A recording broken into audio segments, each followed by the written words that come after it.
Hello friends, welcome in my new update channel. आप सभी का हमारे न्यू अपडेट चैनल में बहुत बहुत स्वागत है। हमारे भारतीय संविधान सीरीज का आज भाग 4 है, जिसमें आप लोकसभा और राज्यसभा के कुछ विशेष प्रश्नों को देख पाएंगे। आप अपने आगामी परीक्षा के लिए तैयारी में इन क्वेश्चनों को देख पाएंगे, तो आप सभी हमारे इस वीडियो को अंत तक देखें और जितने भी इंपॉर्टेंट क्वेश्चन लगते हैं आप उसे अपने नोटबुक में ज़रूर उतारें, क्योंकि जो आप नोटबुक बनाएंगे उसका आपको भविष्य में लाभ मिलेगा और आप उसको रिवाइज करके अपने किसी भी एग्ज़ाम की तैयारी सरलता से कर पाएंगे। अगर आपने हमारे न्यू अपडेट चैनल को अभी तक सब्सक्राइब नहीं किया है तो प्लीज़ उसे सब्सक्राइब कर लें, जिससे कि आने वाले जितनी भी वीडियोज़ हैं उसका नोटिफिकेशन आपको सरलता से मिलता रहे और आप अपनी तैयारी को प्रॉपर करते रहें। आप सभी को कुछ ज़्यादा नहीं करना, मात्र और मात्र 10 क्वेश्चनों को रोज़ अगर आप पढ़ते हैं तो आपकी तैयारी अच्छी खासी हो जाती है किसी भी एग्ज़ाम को करने के लिए। तो आप हमारी वीडियो को देखें और लाइक कमेंट शेयर ज़रूर करें। तो चलिए आज की सीरीज़ को स्टार्ट करते हैं। तो चलिए दोस्तों, आज की सीरीज़ को शुरू करते हैं और लेते हैं पहला प्रश्न। कौन जनता द्वारा प्रत्यक्ष रूप से निर्वाचित सदन है? लोकसभा। भारत में लोकसभा किसका प्रतिनिधित्व करती है? भारतीय जनता का। भारतीय संविधान के किस अनुच्छेद में लोकसभा का गठन के संबंध में प्रावधान है? अनुच्छेद 81 और 331 में।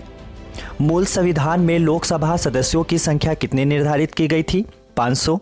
31वें संविधान संशोधन अधिनियम द्वारा लोकसभा की अधिकतम सदस्य संख्या कितनी निर्धारित की गई है? 545। लोकसभा की अधिकतम सदस्य संख्या कितनी हो सकती है? तो ये 552 हो सकती है। राष्ट्रपति अंग्ल भारतीय समुदाय के कितने प्रतिनिधियों को लोकसभा में मनोनीत करता है? तो ये 2 करता है। राष्ट्रपति द्वारा लोकसभा में अंग्ल भारतीय समुदाय के 2 सदस्यों को किस अनुच्छेद के तहत मनोनीत किया जाता है? अनुच्छेद 331 के तहत। लोकसभा में अंग्ल भारतीय समुदाय में से 2 सदस्यों को मनोनीत करने की शक्ति किसके पास होती है? तो ये हमारे भारत के राष्ट्रपति के पास हुआ करती है। लोकसभा में राज्यों को किस आधार पर सीटें आवंटित की जाती है? तो ये जनसंख्या के आधार पर की जाती है। वर्तमान में लोकसभा में प्रत्येक राज्य के लिए स्थानों का आवंटन आधारित है 1971 की जनगणना के अनुसार। लोकसभा में राज्यवार सीटों का आवंटन 1971 की जनगणना पर आधारित है। यह निर्धारण किस वर्ष तक यथावत रहेगा?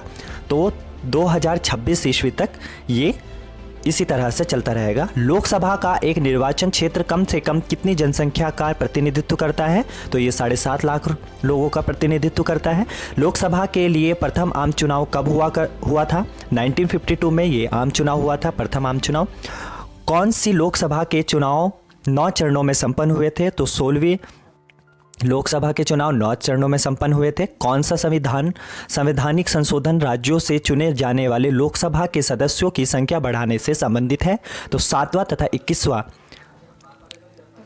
लोकसभा में केंद्र शासित प्रदेशों के प्रतिनिधि चुने जाते हैं प्रत्यक्ष निर्वाचन द्वारा। लोकसभा राष्ट्रपति लोकसभा के 2 सदस्यों को किसका प्रतिनिधित्व देने के लिए नामांकित करता है? तो ये एंग्लो इंडियन के प्रतिनिधित्व के लिए करता है। लोकसभा का चुनाव लड़ने के लिए इच्छुक व्यक्ति की न्यूनतम आयु कितनी होनी चाहिए? तो 25 वर्ष होनी चाहिए, माफ़ कीजिएगा। आप सभी इन सभी क्वेश्चनों को जरूर नोट डाउन कर लें, क्योंकि ये इंपॉर्टेंट्स हो सकते हैं आपके आगामी परीक्षा के लिए। किस राज्य का लोकसभा एवं राज्यसभा में प्रतिनिधित्व सबसे अधिक है? उत्तर प्रदेश में। कौन सा राज्य सबसे अधिक प्रतिनिधि लोकसभा में भेजता है? उत्तर प्रदेश ही भेजता है। झारखंड क्षेत्र में लोकसभा के सदस्यों की कुल संख्या कितनी है? तो ये 14 है। उत्तर प्रदेश के अतिरिक्त लोकसभा में किन 2 राज्यों का प्रतिनिधित्व सबसे अधिक हुआ करता है? तो महाराष्ट्र और बिहार का नंबर उत्तर प्रदेश के बाद आया करता है। वर्तमान में किस राज्य का लोकसभा में अधिकतम सदस्यों की संख्या के हिसाब से दूसरा स्थान है? तो महाराष्ट्र का है। आप सभी को पता होना चाहिए। उत्तर प्रदेश का सर्वप्रथम है। बिहार में लोकसभा की सीटों की कुल संख्या कितनी है? 40 है। छत्तीसगढ़ राज्य में लोकसभा के कितने निर्वाचन क्षेत्र हैं? तो ये 11 क्षेत्र हैं। लोकसभा में किस संघ शासित क्षेत्र के सर्वाधिक प्रतिनिधि निर्वाचित होकर आते हैं? तो दिल्ली के होते हैं। संघ शासित क्षेत्र दिल्ली कितने प्रतिनिधि निर्वाचित कर लोकसभा में भेजता है? तो ये 7 भेजता है। लोकसभा का सामान्यतः कार्यकाल कितने वर्ष का होता है? तो ये 5 वर्ष का होता है। आपातकाल के दौरान संसद लोकसभा का कार्यालय एक बार में कितने समय के लिए बढ़ाया जा सकता है? तो ये 1 वर्ष के लिए है। लोकसभा में क्वोरम गणपूर्ति का पूरा करने के लिए कम से कम कितने सदस्यों की ज़रूरत होती है? तो कुल सदस्यों का 1/10 भाग होना अनिवार्य है। लोकसभा का कार्यकाल 5 वर्ष से अधिक किस अवस्था में बढ़ाया जा सकता है? जब राष्ट्रीय आपात लागू हो। लोकसभा के किसी सदस्य की सदस्यता कितने दिनों तक लगातार अनुपस्थित रहने पर समाप्त की जा सकती है? तो 2 माह तक बिना बताए अगर वो अनुपस्थित होता है तो उसकी सदस्यता समाप्त कर दी जाती है। संसद सदस्यों की प्रतिमाह वेतन के रूप में कितना रुपये प्राप्त होता है? तो 50,000 रुपये। केंद्रीय मुख्य सचिव को कितना वेतन मिलता है? तो ये 2.5 लाख रुपये मिलता है। अप्रैल मई 2014 के में हुए चुनाव के किस लोकसभा के लिए हुए थे? तो ये 16वीं लोकसभा के लिए चुनाव हुए थे। लोकसभा सदस्य अपना त्यागपत्र किसे देते हैं? लोकसभा अध्यक्ष को। आप इन्हें सब क्वेश्चनों को जो भी आपको ज़्यादा मोस्ट इंपॉर्टेंट पॉइंट लगते हैं उसे नोट डाउन कर लीजिए, अपने नोटबुक में इसे ज़रूर उतारें, जिससे कि भविष्य में आप इसे अपने नोट्स को पढ़कर अपना रिवीजन कर सकें। तो किस वर्ष में भूतपूर्व संसद सदस्यों के लिए पेंशन की व्यवस्था लागू की गई थी? 1976 ईस्वी से लागू की गई थी। लोकसभा के बैठक की अंतिम तिथि तथा दूसरी बैठक की प्रथम तिथि के बीच में कितने समय के अधिक से अधिक अंतराल नहीं होना चाहिए? तो ये 6 माह है। लोकसभा में के कम से कम कितने सत्र बुलाए जाते हैं? वर्ष में 2 बार सत्र बुलाए जा सकते हैं। राष्ट्रपति लोकसभा को कार्यकाल पूरा करने के पूर्व भंग कर सकता है प्रधानमंत्री की सलाह पर। लोकसभा सदस्यों के नियोक्ता से संबंधित प्रश्नों पर निर्णय कौन ले सकता है? तो ये लोकसभा अध्यक्ष ले सकता है। किसे लोकसभा का अभिरक्षक कहा जाता है? लोकसभा अध्यक्ष को ही अभिरक्षक कहा जाता है। लोकसभा के अध्यक्ष को कौन चुनता है? लोकसभा के सदस्य ही लोकसभा अध्यक्ष चुनते हैं।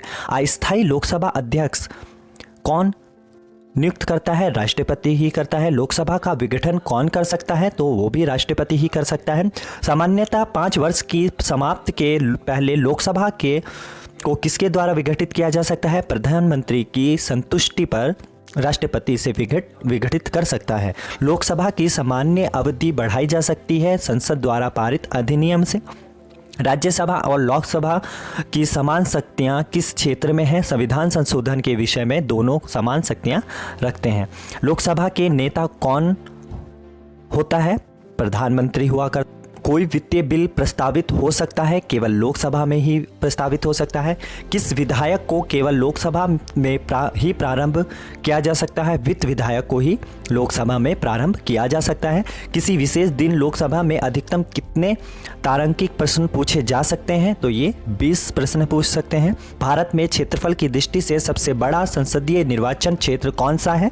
तो लद्दाख जम्मू कश्मीर, जो कि अब संघ शासित प्रदेश में आ जाता है। अविश्वास प्रस्ताव किस सदन में लाया जा सकता है? तो ये लोकसभा में लाया जा सकता है। लोकसभा में अनुसूचित जाति एवं अनुसूचित जनजाति के लिए सीटों का आरक्षण संविधान के किस अनुच्छेद में उपस्थित है? अनुच्छेद 330 में ये वर्णित है। तो आप इसे इम्पॉर्टेंट है, इसे नोट डाउन जरूर कर लें।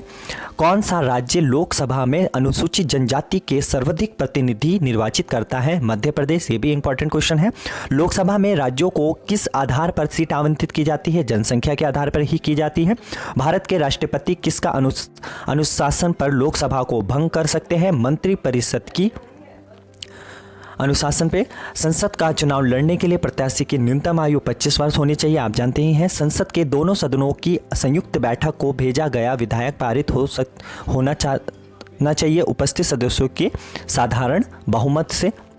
शून्यकाल क्या होता है? जब संसद में अति महत्वपूर्ण मामलों पर विचार होता है तो उसे शून्यकाल कहा जाता है। लोकसभा का सत्र 1 वर्ष में न्यूनतम कितनी बार बुलाया जा सकता है? ये 2 बार बुलाया जा सकता है। भारतीय संसद में शामिल है लोकसभा एवं राज्यसभा। भारतीय संविधान के अनुसार धन संबंधित विधायक सर्वप्रथम कहाँ पेश किया जा सकता है? लोकसभा में ही पेश किया जा सकता है। बजट पहले किसके द्वारा पारित किया जाता है? लोकसभा में ही पारित होता है बजट भी। किस लोकसभा ने 5 वर्षों से अधिक की अवधि का कार्यकाल पूरा किया? तो ये 5वीं लोकसभा में 5 वर्षों से ज़्यादा का कार्यकाल किया। कुछ राज्यसभा से रिलेटेड प्रश्न देख लेते हैं। कौन संसद का स्थायी एवं उच्च सदन होता है? तो राज्यसभा स्थायी और उच्च सदन हुआ करता है। राज्यसभा को स्थायी सदन कहते हैं क्योंकि इसे विघटित नहीं किया जा सकता। ये मोस्ट इंपॉर्टेंट पॉइंट है, आप इसे जरूर नोट डाउन कर लें। वर्तमान में राज्यसभा के सदस्यों की अधिकतम संख्या कितनी हो सकती है? तो ये 250 हो सकती है। राष्ट्रपति द्वारा राज्यसभा में कितने व्यक्ति मनोनीत किए जा सकते हैं? तो 12। यहाँ पर अधिक से अधिक 12 मनोनीत कर सकते हैं और लोकसभा में 2। जिन संघ शासित क्षेत्रों में विधानसभाएं नहीं होती उनका प्रतिनिधि किस प्रकार से चुने जाते हैं? विशेष निर्वाचन मंडल द्वारा। राज्यसभा में संसदीयों का निर्वाचन होता है अनुपातिक प्रतिनिधित्व के अनुसार एकल संस्करणीय मत पद्धति द्वारा। राज्यसभा के लिए प्रत्येक राज्य के प्रतिनिधियों का निर्वाचन कौन करता है? विधानसभा के निर्वाचित सदस्य करते हैं। राज्यसभा में राज्यों का प्रतिनिधित्व किस बात पर निर्भर करता है? राज्य की जनसंख्या पर निर्भर करता है। राज्यसभा में किस राज्य के प्रतिनिधित्व की संख्या सर्वाधिक है? तो ये उत्तर प्रदेश राज्य की सर्वाधिक है। राज्यसभा के सदस्यों के लिए न्यूनतम आयु कितनी होनी चाहिए? तो ये 30 वर्ष होनी चाहिए। राज्यसभा के सदस्यों का कार्यकाल कितने वर्ष का होता है? तो ये 6 वर्ष का हुआ करता है। लोकसभा और राज्यसभा में गणपूर्ति की संख्या कितनी होती है? कुल सदस्यों की संख्या का 1/10वां भाग। राज्यसभा में गणपूर्ति के लिए निर्धारित संख्या है 25। राज्यसभा को भंग करने का अधिकतम अधिकार किसके पास होता है? किसी को नहीं होता, क्योंकि राज्यसभा को भंग नहीं किया जा सकता। राज्यसभा का सभापति कौन होता है? उपराष्ट्रपति हुआ करता है। वो कौन सी सभा है जिसका अध्यक्ष उस सदन का सदस्य नहीं होता? तो ये राज्यसभा है। राज्यसभा से के सभापति का चुनाव कौन करता है? लोकसभा एवं राज्यसभा के सभी सदस्य क्या करते हैं? राज्यसभा का सभापति लोकसभा एवं राज्यसभा के सदस्यों द्वारा संयुक्त रूप से चुना जाता है, जो कि उपराष्ट्रपति हुआ करता है। लोकसभा द्वारा पारित धन विधायक राज्यसभा को प्राप्त करने होने के कितने दिनों के भीतर लोकसभा को वापस लौटाना होता है? तो ये 14 डेज में उन्हें वापस करना होता है। ये इंपॉर्टेंट क्वेश्चन है, आप इसे नोट डाउन जरूर करें। क्या राज्यसभा का सभापति सदन के दोनों सदन का संयुक्त अधिवेशन की अध्यक्षता कर सकता है? तो ये नहीं कर सकता। राज्यसभा के द्विवार्षिक चुनाव की अधिसूचना कौन जारी करता है?